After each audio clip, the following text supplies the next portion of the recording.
This is the Narrowgate News Show with host Dennis Cole. Narrowgate News recognizes that history happens once, but Bible truth is being expressed by God, the Holy Spirit, through his reporters right now. This same Holy Spirit has inspired Narrowgate News to report and interpret what is truly happening in our world today.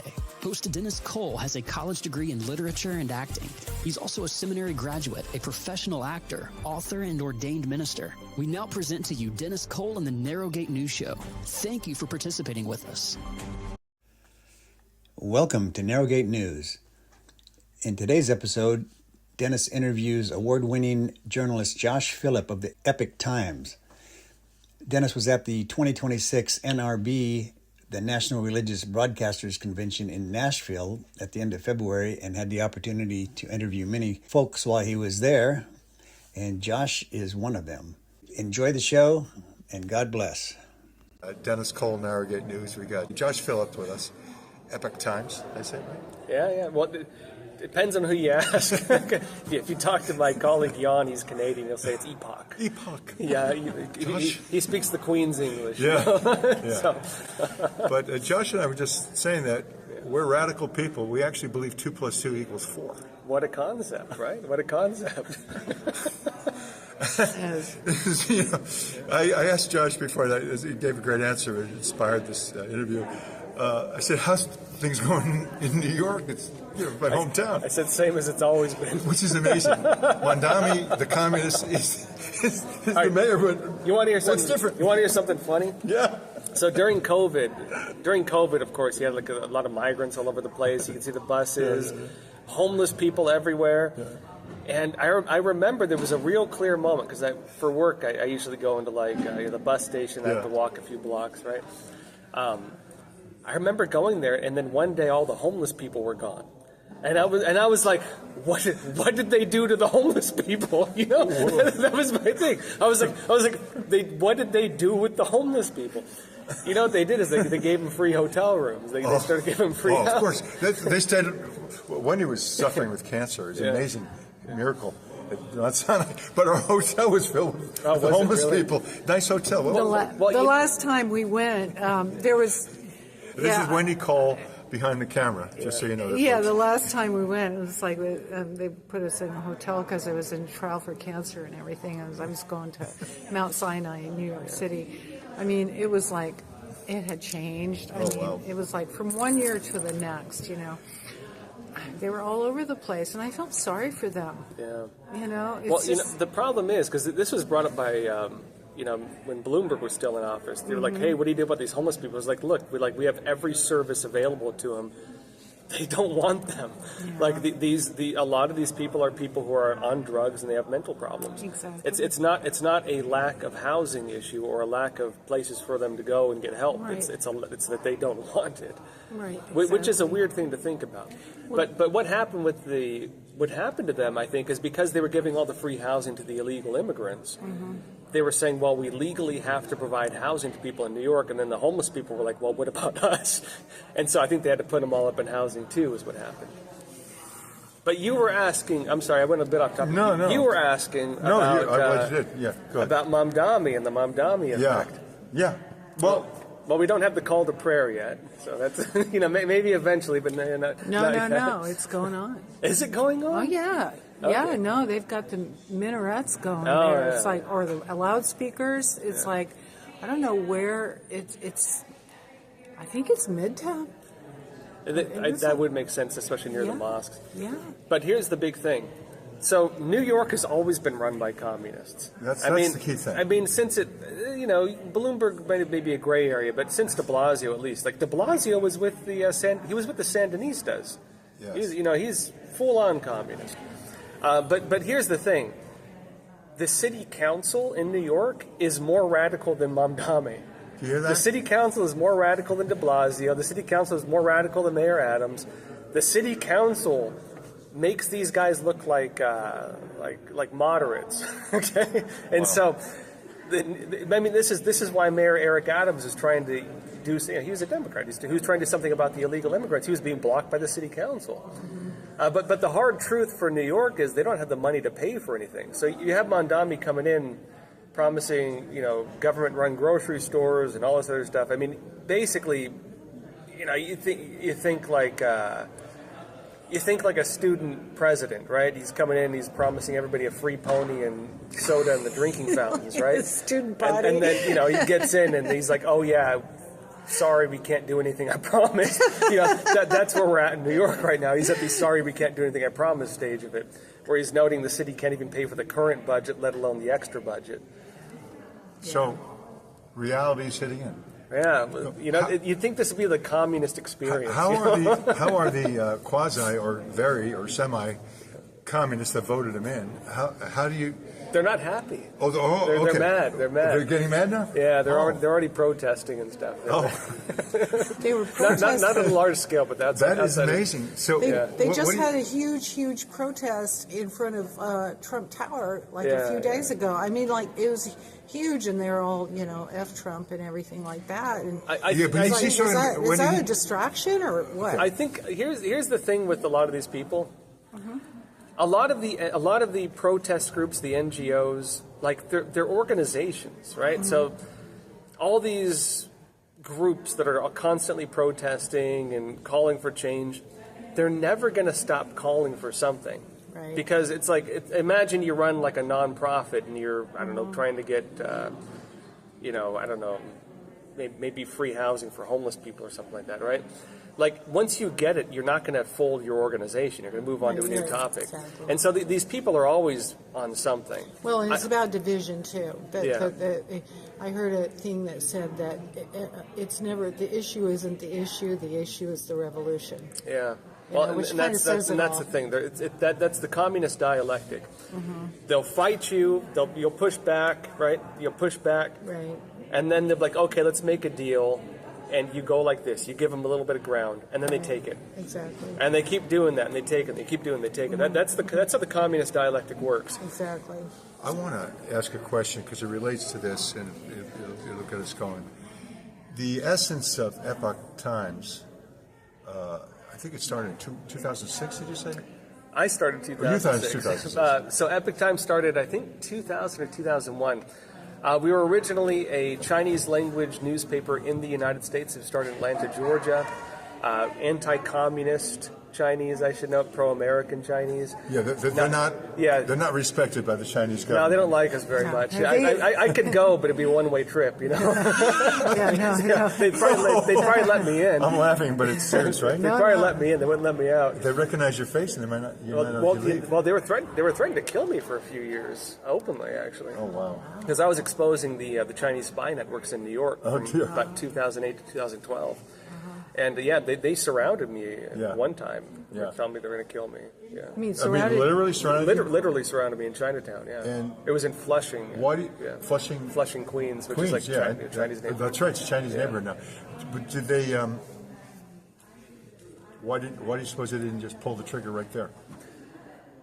I thought about that. My thing, and this is why I didn't take them that seriously, is because if they killed me during that time, Epoch Times is not that big. I was not that well known, and the issues I was exposing were basically unknown.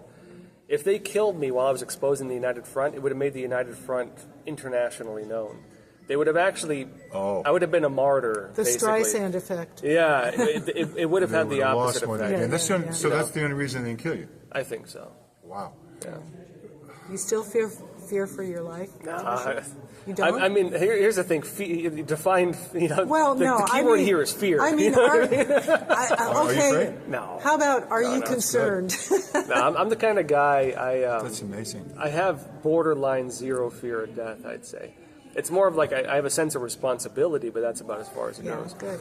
Okay, so you don't worry about dying. Epoch Times has always been fighting communists. So, it's part of Chinese Communist Party. Chinese communists. Well, but we've been exposing communists here in the United States too. But I'll give you one example. So the Jamestown Foundation just came out with a report. They said that these Chinese front organizations have been infiltrating basically every country. Yeah.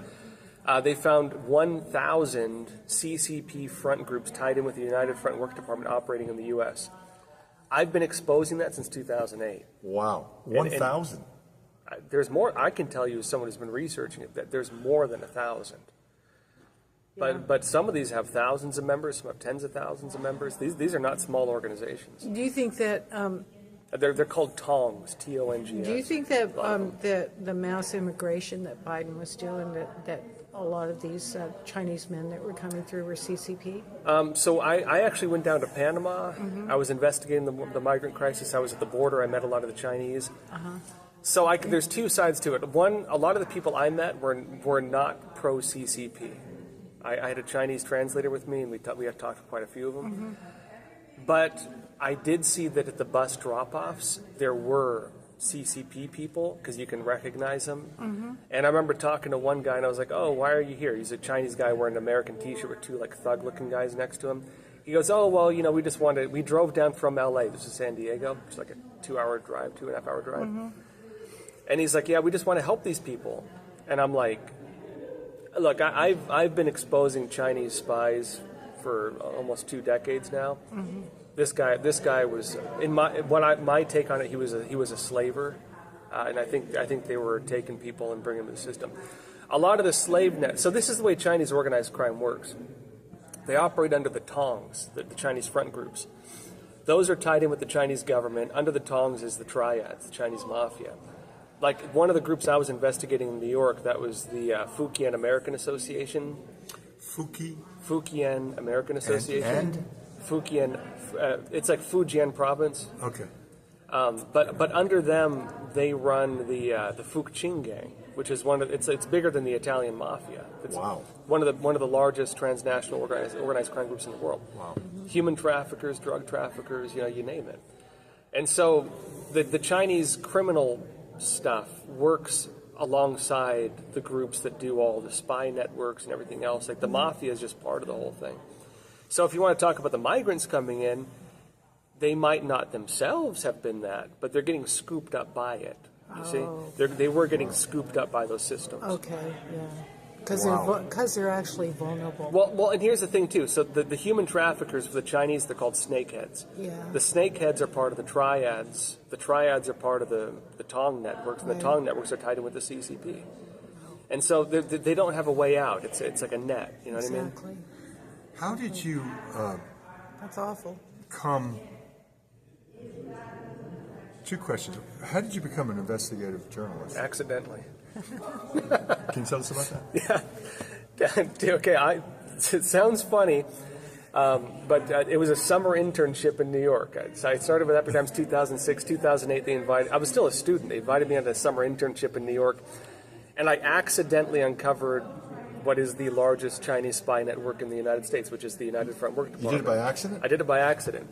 I was investigating Chinese groups that were attacking dissidents. Okay. So this is ahead of the Beijing Olympics 2008. Oh. And they were beating up they were attacking democracy activists, House Christians, and Falun Gong practitioners.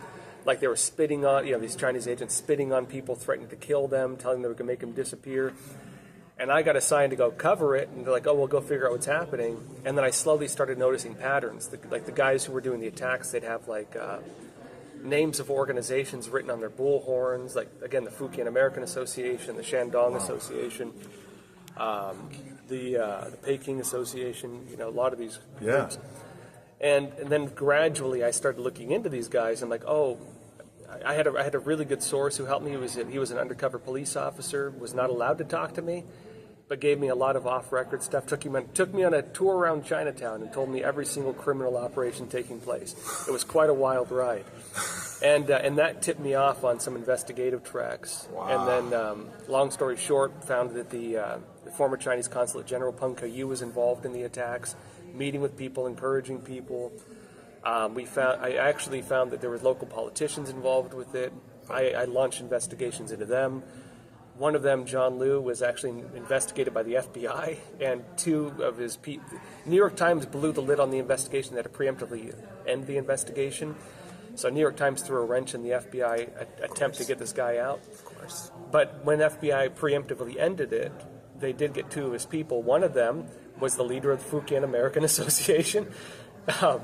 And the other one was the daughter of the leader of the Peking Association, and a guy who's tied in with the Overseas Chinese Affairs Office, which is like one of the sister branches of the United Front. What were you like prior to Epoch Times? Fired Up at Times. That was a weird individual. What kind of weird? Yeah. Okay. Well, so I've always been a very spiritual person. I tell myself I wouldn't say this publicly, but I used to be. I'll just say it. I used to be a Taoist monk. Actually, I had left society to become a monk, and it was mental. How old were you when you were a Taoist monk? 1920. Prior to that, I wanted to be a professional fighter. And Like what kind? I used to do You don't seem like that kind of guy. Atemi Jiu-Jitsu. Oh, I can see that. But yeah, it's like the parent system of Aikido. But Having seen you on the air for several years and now talk to you, you seem much more like an extrovert than you appear on air. Oh, really? That's funny. I'm a bit of both. But I find it easy to talk to anyone. I don't have a lot of inhibition. Okay, you fall into investigative journalism, and all of a sudden you're exposing communist plots. What are you now? You went from that to now you're coming. Now it's 20 years you're working for. It's been 20 years you're working. 20 for years. Times. Yeah. Who are you now? What are you? Well, I mean, I don't know, investigative journalist. Okay, from the first scoop you had to now, what is the state of the art of you and the world situation? It's kind of a combination of both. I'm a funny guy that, I mean, some people have questioned, like, why stay with one media your whole career, basically? It's a good one. I've gotten a lot of good offers, put it that way. I could go independent and stuff like that, but I just generally believe Epoch Times is doing good work. I very much believe in the mission. Good. They give me a lot of freedom, and anybody who knows me knows that if you give me freedom, I excel. You try to tell me what to do, I don't like it one bit. So I pretty much don't have it. They don't really manage me that much. Well, you know? That's good. And they give me a lot of freedom, and pretty much our standard is if you can prove it, you can report it. You know. So I've worked there long enough. They give me the freedom I need. I get the resources of the company, and it's a really good exchange for me. So I really like what I do. And it means I can pursue a lot of my own investigations and documentaries and everything else. Apart from Epoch Times? Well, so I'm still in addition to my TV show, I do Crossers with Josh with Philipp. I just launched the Josh Philipp show. I also do documentaries, a lot of public speaking events, and I'm also the senior investigative reporter at Epoch Times. Do you have people under I help you? run some of the investigations. You're the senior, 20 years. Do you have people under you? When he's asking that? Not directly. Not directly, yeah. So if you look at management charts, they call me Planet Josh. Oh. Because I'm the floating orb without any clear, with nobody beneath or nobody above, you know, kind of thing. Just kind of like drag people in like a black hole sometimes. I cooperate with them when they need something done, but otherwise I do very well when I'm working on my own and I don't have strings attached. Yeah. You know. Yeah. I can totally relate to that, and I think it's great that your organization lets you do that. Now, they're an anti-communist organization. It's not a Christian organization, Epoch Times. We have a lot of Christians working for us, but it was started by Falun Gong practitioners. Yeah, I'm not saying it's anti-Christian. It's just you have your Christians work for you. It's a funny question. I don't normally answer. Do you consider yourself a Christian? I'm curious. I do practice Falun Gong. So Falun Gong, it's almost like a Buddhist Taoist revival is kind of what I'd call it. But it's not an organized religion in the way we would think of it in the West. So in China, there's two concepts of religion. There's like you kind of become a monk, basically, where you shave your head and there's rites and everything else like that. Then they have what are called Shulian practices, or the refining of the heart practices. Mm-hmm. And that's like your traditional martial arts. That's your like wandering Taoists. That's that kind of thing. You know what I mean? So Falun Gong is more the latter. It's more like standards you hold yourself to. And so it's based on truthfulness, compassion, forbearance, but broader than that. It basically means you're genuine, you're honest, you're kind, you think of others before yourself. You don't freak out. You don't retaliate. You kind of you turn the cheek, I think Christians would say. Turn the other cheek, yeah. You try not to get too moved by things. You take things lightly. And and when you get irritated, because everybody does, you look inside yourself and you say, okay, what can I work on in myself to become a better person? And we regard these standards as what we would call closeness to God. That's for us. That's closeness to God, is abiding by what we regard as the wisdom of God. A true Christian would say, appreciate what you said a lot, because a lot of that stuff is true. Well, I've actually read the Bible. And I really like the old Coptic practices. I think Coptic Christianity is a little, maybe a good example, a good comparison to Coptic Christianity, where a lot of it is about, your prayer is like your prayer is your communion with God, which is maintained through adherence to the standards of the religion. It's very similar to what I practice. Yeah. And the other thought about a true Christian would say to you, because I'm saying it to you, but I love what you said. Oh, thank you. That Jesus is very close. Well, I should say I do believe in Jesus too. Like, absolutely. As Lord, He really is a propitiate for sin. That whole thing, we're all sinners. That's what I love about it. It's equalizer. Yeah. So there was an Islamic guy on a plane one day. He just went on about what Islam is. I said, wow, I can't follow all that. Oh, really? He said, well, what do you tell me about your thing? I said, I could take 1 minute without even rushing. He said, well, do it. So I said, well, sin is a huge problem. Most people deny that there's sin. That's why we have all this communism going on. It's fake Christianity. Well, but Jesus is the solution. I mean, He actually shows the problem, brings you to the solution, takes on the burden, and then pours out His Holy Spirit so we can take a breath and know that we're never going to be perfect, but God really is good and He forgives us. That's what I said. That's what I said to you. I believe the same thing. I believe the same thing. Good man. Yeah. So what I want to ask you, because I know you got another interview, and we're thrilled to have you. What statement would you make to our viewers? Just a statement from the inside out. The old guy before he became investigative journalism to Epoch Times to where we are right now on this particular day. Was it February 20th, I think? I believe so. 2026. I'm still getting used to the world is really, really in a troubled state. What will you say to us? Sometimes I think studying history is helpful because, if you ever see my home library, someone watch my show would probably see all the books behind me. I read a lot of mythologies, a lot of classical books. I have a lot of really old history books that I really like. Like I like, for example, I have a lot of American history books written in the early 1800s. Wow! Meaning you had historians writing it who kind of watched the American Revolution. You know what I mean? Wow! And so they're super interesting. Oh, I bet. But I like to read a lot of ancient history, Rome, Greece. Every country. I like anytime I do research anywhere, I tend to trace it back to study everything. One thing you find is that the problems we have now have always kind of been there. If you compare where we're at as a society right now, there are times in Rome where it's basically been the same thing. I think modern technology has made it a lot more. The conflicts are a lot more sharp. We were talking, kind of shrunk the world. Out there, here. Yeah, shrunk the world. Yeah. But the fundamental problems are all basically the same. Sure. People have always grappled with the same shortcomings: corruption and human flaw, and wars and everything else. I want you to keep that thread, but I have a funny thought. Just for a second, as a New Yorker, it's like people living out in the country, free share. You take them all and you put them into a New York City apartment.